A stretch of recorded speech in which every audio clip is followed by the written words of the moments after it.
Welcome to MissouriNet.com, and I'm with Shane Bailey from SECSportsRoundtable.com, a big Kentucky Wildcat fan. And you've seen him before here on our Google Hangouts, and we've talked SEC football, and we've had him on when Mizzou and Kentucky have been playing. And I think at the beginning of the year, if you would have asked us if this would have been an interesting game that we would have talked about maybe back in August and early September, we would have said no. But the Kentucky Wildcats surprising a lot of people and have a chance to become bowl eligible if they can pick up their first road win this season. Shane, are you surprised? I mean, we are from the outside, but being a Kentucky fan and following that program maybe closely or more closer than the other SEC teams that you do just because of your fan allegiance, are you surprised by what they've done so far? No. We had this picked all from the very beginning that they're going to be this good. Nobody saw this coming, realistically. I mean, when we did our preseason look at every single team, you know, we said that Kentucky was going to be in this group of about 4 teams that realistically could be much better on paper, but maybe not have any more wins than they did the previous year. So when we were looking at Kentucky and the schedule that they had, nobody envisioned a win against South Carolina. You know, I mean, that's your biggest surprise right there. But nobody expected South Carolina to play the way they have, and they turned around and took Auburn to the very end last week. So the SEC is just upside down. You never know from week to week, but you're right. You know, Kentucky fans have a lot to be excited for. We're as a program just one win away from being able to become bowl eligible. So there's a lot of excitement. You know, Stoops says that it's just the next win. You know, this is our next big obstacle, is just to get that next win. There needs to be more wins after 6. So while this is a big game and a big number for them to try to accomplish, you know, it's still not an easy task to come into Columbia and play Missouri. Take us through the game against Mississippi State, because Mizzou was playing at the same time, and so, you know, I would get an update, look at some updates, and see, you know, scores closed back and forth. I mean, what did you see from that game? Was that Mississippi State being off, or was that Kentucky continuing to show that they're getting better and better each week? I think it really proved that Kentucky's getting better and better every week. Mississippi State played a pretty good game. You know, there was lots of pressure on the defensive side. And if you watched it, some of the same problems that Kentucky had against LSU really popped its head up again. And that's just on executing things properly.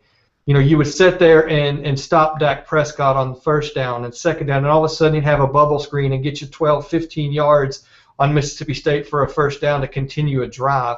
When realistically they were, you know, in third and long, it shouldn't have been that type of success rate they were having. They were having lots of success running the ball on Kentucky, and that's becoming a theme. Against LSU, they got torched.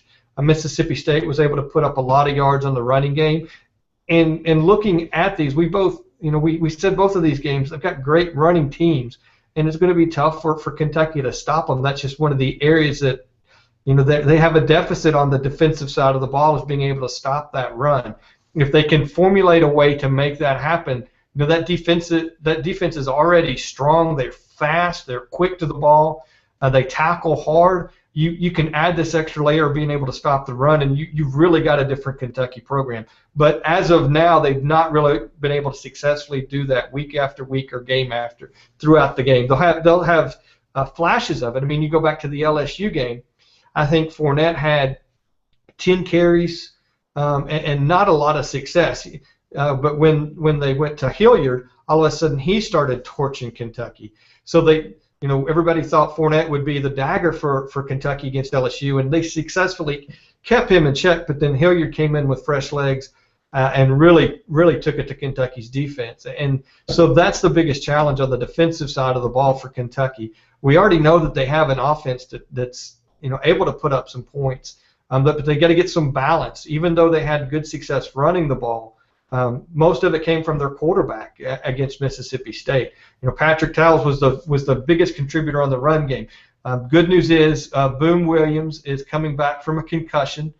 He's electrifying both in the kickoff return as well as the run game. So that's going to give an extra layer in that running game to go along with Hurd and some of the other backs that they have, because they're pretty deep. It's now let's just get some success back there so that it's not all on one person from the the running side of the ball and let Patrick just worry about being able to pass the ball and run to escape and make plays that way versus having to rely on that. And that'll be an interesting matchup with Shane Bailey from SECSportsRoundtable.com. That'll be interesting for the Mizzou defense because they've given up some big rushing yards.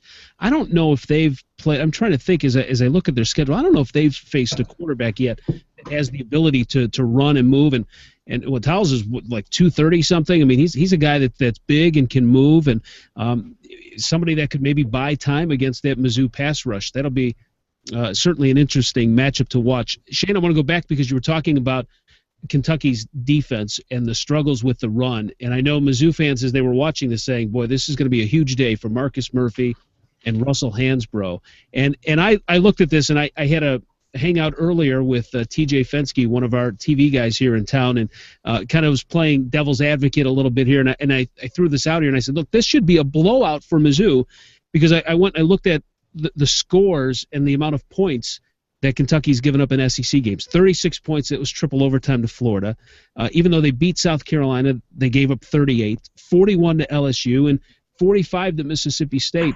As much as Mizzou's offense is struggling, I still think they could put some points up on the board against this team if Josh Henson commits to running the football, not trying to force Mock to make deep throws downfield.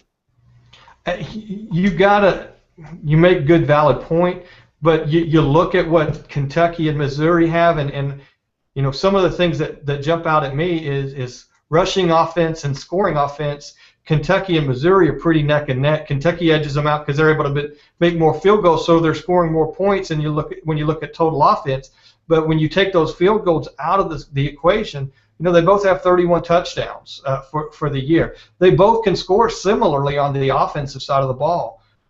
Your defense has proven to be a little better as this season has progressed. So Kentucky needs to be able to manage that and find some things. They're going to have to get some pressure on the defensive side of the ball to stop your run game to really be successful going to make this a long-term win and get to a bowl eligibility playing Missouri. I think the key to this game is if Kentucky's defense can get Missouri off the field and not convert on third downs. And I think the only way that you can really beat Missouri's defense is if you can wear them down and grind them down. And if Mizzou's offense comes out stumbling again, and you give a team, no matter what type of struggles they've had, you give them some confidence and some momentum on defense, that could be the turning point in this game, I think. So keeping Mizzou's offense off the field in those long sustained drives, I think for me is probably the key for Kentucky. How do you see it?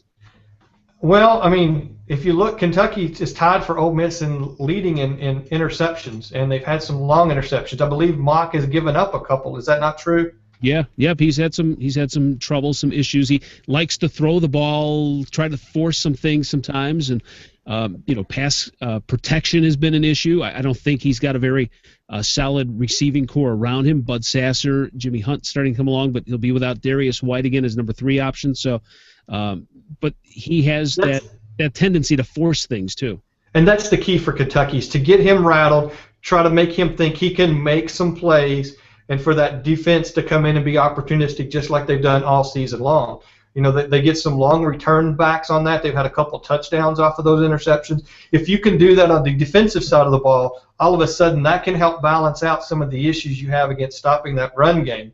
And now all of a sudden Missouri becomes down a touchdown or 2 touchdowns late into the third quarter. All of a sudden you're going to have to abandon some of that run and go to more of a pass happy, and that all of a sudden goes more into Kentucky's hand because they're very good defensively stopping the pass versus the run. If you wanted to compare which one they're much better at, that's where Kentucky's going to have to find some keys to do, is to get Mock a little bit rattled, a little bit make some passes that he maybe shouldn't have, get him rushed and get him off tempo, and then all of a sudden Kentucky on the defensive side can help stop some of those long drives. All right, we'll see what happens here. 3 p.m. Central Time, Mizzou and Kentucky. Obviously, this is a must-win for Mizzou if they want any hopes of the SEC East title. They're pretty much going to have to run the table, I believe. And then Kentucky, their first step, as you heard Shane mentioned about Stoops, just the next win, try to get to 6 and look beyond that, and bowl eligibility for them. Going to be a great game, a great matchup, something we didn't expect.